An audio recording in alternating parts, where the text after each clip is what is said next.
Shalom Sobat Pemenang dikasih oleh Tuhan. Materi renungan kita hari ini, sebelum kita rela kehilangan apapun, kita belum pantas disebut sebagai pengikut Kristus. Dasar renungan dari Lukas 9 ayat 1 sampai dengan 27. Inti renungan kita hari ini, Abraham kehilangan kenyamanan di masa tua, Daniel, Sadrak, dan Mesak, serta Abednego kehilangan jabatan dan bahkan hampir kehilangan nyawa demi mengikuti Tuhan. Sobat Pemenang, ada 3 pertanyaan penting yang perlu kita renungkan hari ini. Yang pertama, apakah arti kehilangan nyawa demi Dia? Lalu yang kedua, mengapa Tuhan Yesus mengatakan dan menegaskan bahwa orang yang mau mengikutinya harus siap rela kehilangan nyawa? Dan yang ketiga, apakah dalam keputusan kita menjadi Kristen sudah memiliki kesiapan untuk rela kehilangan nyawa demi Dia? Kalau Abraham kedagingan seperti orang-orang Kristen kebanyakan hari ini, saudara, Tuhan saya sudah nyaman, Tuhan saya sudah enak, Tuhan. Abraham 70 tahun, saudara, ditantang imannya untuk keluar dari tempat nyaman. Umur baru 40, 45, bilang, Pak Gembala, saya sudah tua, sudah biar yang muda maju. Ih, sok tua amat lu.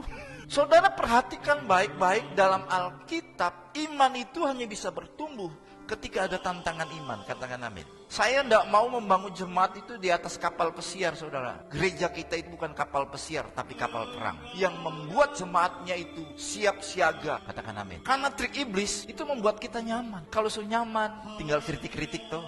Itu Pak Pendeta kurang begini, AC kurang begini, kursi kurang nyaman, kok ini begini. Selama perjalanan bangsa Israel keluar dari tanah Mesir ke tanah perjanjian, itu sebenarnya Tuhan sedang mendidik mereka, melatih mereka. Saudara dikasih oleh Tuhan, selama 40 tahun bangsa Israel itu mengalami pimpinan Tuhan. Gak enak, saudara. Tiang awan pada siang hari. Kalau tiang awan itu bergerak siang hari, saudara mau lagi tidur siang mau gimana?